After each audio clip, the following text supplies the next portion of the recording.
Et bonjour à tous, je m'appelle Vincent, mais vous pouvez m'appeler Captain Vince. Souvenez-vous, il y a quelques temps, on s'était vu ensemble pour une première vidéo pour prendre en charge les problèmes de maux de dos. J'avais expliqué à quel point cette technique d'enroulement, déroulement du dos, dans un principe d'extension et de flexion du buste, venez agir sur l'entretien des muscles profonds le long de votre colonne vertébrale. Mais ce n'est pas suffisant. Effectivement, pour éradiquer le maux de dos, il faut bien intégrer une bonne fois pour toutes que mon corps, il a une hauteur, il a une largeur et il a une profondeur. Donc quand on va travailler sur son corps, effectivement, que ce soit pour l'ensemble du schéma corporel ou pour votre colonne vertébrale, il va falloir agir dans ces 3 dimensions et donc dans ces 6 directions. Donc aujourd'hui, nous allons combiner le premier exercice qu'on a vu ensemble il y a quelques temps avec des techniques de torsion. Il existe une multitude de torsions, que ce soit en yoga ou en qigong. Mais souvenez-vous, mon principe premier, c'est celui de l'efficacité. Quand vous devez partir travailler, vous n'aurez peut-être pas le temps d'installer votre tapis de yoga pour faire des torsions. Donc là, je vais vous proposer une série de torsions, une routine simple qui va partir des fondations de la colonne vertébrale, ce qu'on appelle le petit bassin, pour remonter jusqu'au bassin,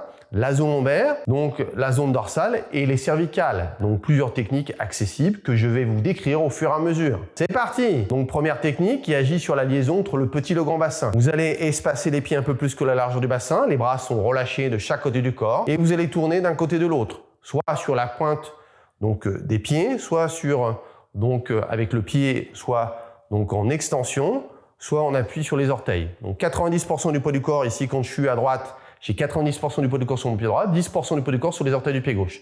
Et je tourne tranquillement d'un côté de l'autre. Cela va agir sur la liaison entre le petit et le grand bassin. Donc la relation entre le bas du dos et les fessiers. C'est ça. Encore quelques mouvements. Tranquillement, la respiration est naturelle.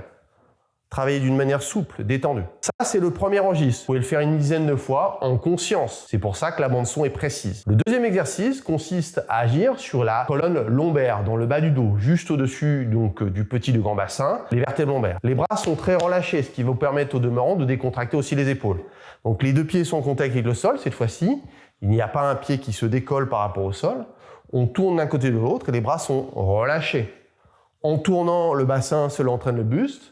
Donc vous tournez jusqu'à la colonne cervicale. Donc vous pensez bien à tourner le bassin qui entraîne le buste, les bras et la tête. Pareil, une dizaine de fois, très souple. Troisième technique, ça c'est très efficace pour les lombalgies, combiné avec les 2 exercices précédents. J'ai une de mes élèves qui pendant des années était en errance médicale par rapport à des problèmes de lombalgie chronique. Avec cette simple technique que je vais vous remontrer, combinée avec les enroulements, déroulements du dos que j'enseigne, eh bien en l'espace de 6 mois, plus de lombalgie, terminé, d'accord? Plus besoin d'aller voir son kiné, son ostéo, toutes les 5 minutes. Elle est maintenant en capacité d'utiliser ces exercices pour se soulager rapidement. Donc cette troisième technique consiste à fléchir un peu les jambes, à placer les mains face au ciel, bras fléchis. On l'appelle regarder derrière soi pour contempler la lune. C'est une appellation plutôt cocasse qui fait référence à une pratique de qigong, une pratique de yoga chinois. Ici, je vais tendre mes jambes, tourner lentement le bassin, le buste, la tête sur le côté gauche. Puis je ramène le bassin, le buste, la tête au centre. Je fléchis un peu mes jambes. Je tiens toujours mon plateau imaginaire en me redressant sur les jambes. Pivoter le bassin, le buste, la tête sur le côté droit. Je reviens doucement au centre, je ramène le bassin, le buste, la tête au centre, je fléchis un peu mes jambes, en redressant sur les jambes, je vais tourner le bassin, le buste, la tête sur le côté gauche. Je reviens au centre, je fléchis un peu mes jambes, en me redressant sur les jambes, je vais tourner le bassin, le buste, la tête sur le côté droit. Encore une fois, je reviens au centre, je fléchis un peu mes jambes, puis en me redressant sur les jambes, je vais tourner le bassin, le buste, la tête sur le côté gauche. Ok, donc ça c'est notre troisième technique. Pareil, vous le faites 10 fois. Tranquillement. Attention, la bande-son, là aussi, est précise. Il y a un temps de flexion et d'extension des jambes. Si vous tournez votre buste, j'ai entendu, vous allez vous faire mal au dos. Or là, on exagère un peu, mais l'idée, c'est j'ai mes jambes fléchies et progressivement, en tournant, je tends mes jambes.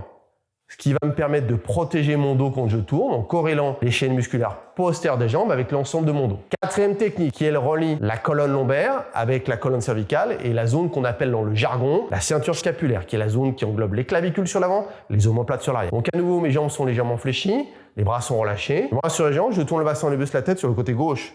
Le bras gauche est déplié, le bras droit est fléchi. Je regarde dans le prolongement du bras gauche. Je ramène le bassin, le buste au centre, je fléchis un peu mes jambes. En me redressant sur les jambes, je tourne le bassin, le buste, la tête sur le côté droit. Donc le bras droit est déplié, le bras gauche est fléchi, je regarde dans le prolongement du bras droit. Je fléchis un peu mes jambes, je relâche les bras, je tourne lentement le bassin, le buste, la tête sur le côté gauche. Le bras gauche est déplié, le bras droit est fléchi. Je reviens doucement au centre en fléchissant un peu mes jambes, je relâche les bras, je tourne le bassin, le buste, la tête sur le côté droit. Le bras droit est déplié, le bras gauche est fléchi. Allez, encore 2 fois. Je relâche mes bras, je ramène doucement le bassin, le buste, la tête au centre. Bras sur les jambes, je tourne le bassin, le buste, la tête sur le côté gauche. N'allez pas trop vite, tranquillement. Je relâche mes bras, je ramène le bassin, le buste, la tête sur le côté gauche, je reviens en centre, je tourne le bassin, le buste, la tête sur le côté droit, je déplie le bras droit. Attention, le bras droit est déplié, le bras gauche est fléchi, les bras sont à l'horizontale. Je regarde dans le prolongement du bras droit. Puis vous relâchez, vous revenez. Dernière technique qui elle agit plus spécifiquement sur la liaison entre mes épaules et ma ceinture scapulaire, que les Chinois appellent donc la technique du papillon, qui ouvre et qui ferme ses ailes. Je place les doigts sous les clavicules, je monte le coude droit, je tourne le bassin, le buste, la tête sur le côté droit et je relâche le coude. Je monte le coude gauche, je tourne le bassin et donc le buste et la tête sur le côté gauche, arrive à gauche, je relâche le coude. Je monte le coude droit, je tourne le bassin et quand on le buste, la tête sur le côté droit, arrive à droite et je relâche le coude. Encore une fois, je monte le coude gauche, je tourne le bassin qui entraîne le buste, la tête sur le côté gauche, arrive à gauche, je relâche le coude. Donc ça, c'est le papillon qui donc vient travailler l'ouverture de ses ailes. Maintenant, on va travailler dans l'autre sens. Donc ici, je monte le coude droit, je tourne le bassin et le buste, la tête sur le côté gauche, je relâche le coude.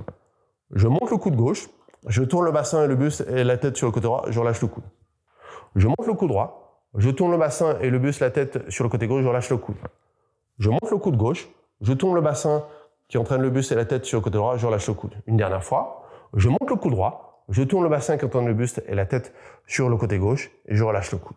Alors vous allez me dire, je ne vois pas forcément la différence entre le papillon qui ouvre ses ailes et le papillon qui ferme ses ailes. Eh bien, si il y a une différence notable, c'est un petit peu comme le principe, vous avez une porte à ouvrir et à fermer, il y a un gond qui sert effectivement à soutenir cette porte. Ce n'est pas la même chose d'ouvrir ou de fermer la porte, ça ne travaille pas dans le même sens. Il en va de même pour les liaisons structurelles au niveau de votre colonne vertébrale. Là aussi, j'ai eu une personne qui pendant des années était en errance médicale, qui avait des problèmes de vertige, certainement associés à des problèmes d'arthrose cervicale. Avec cette technique, en 15 jours, on a travaillé donc sur la mobilité de la colonne vertébrale et du coup, ce problème de vertige a disparu. Il n'y a rien de miraculeux. Nous jouons aussi sur la biomécanique structurelle du corps. Donc je récapitule, nous avons combiné aujourd'hui des principes de torsion en partant des fondations de la colonne vertébrale en remontant jusqu'à la colonne cervicale. Cette série et cette routine, pareil, prend 5 minutes. Elle se travaille dans le prolongement de la technique d'enroulement du roulement du dos que nous avons vu dans une première vidéo ensemble. Assurément, si vous faites ça régulièrement, je vous fais le pari qu'en l'espace de quelques mois, vous n'aurez plus mal au dos. Ce sont des exercices simples de mobilité structurelle, de renforcement des muscles profonds. Souvenez-vous, on n'a que 24 heures de journée, cibler des choses efficaces qui vous permettent donc d'être réalisables, des objectifs simples. J'espère que cette seconde vidéo vous a plu. C'était Captain Vince. N'hésitez pas à liker et à vous abonner à ma chaîne. Belle journée à vous!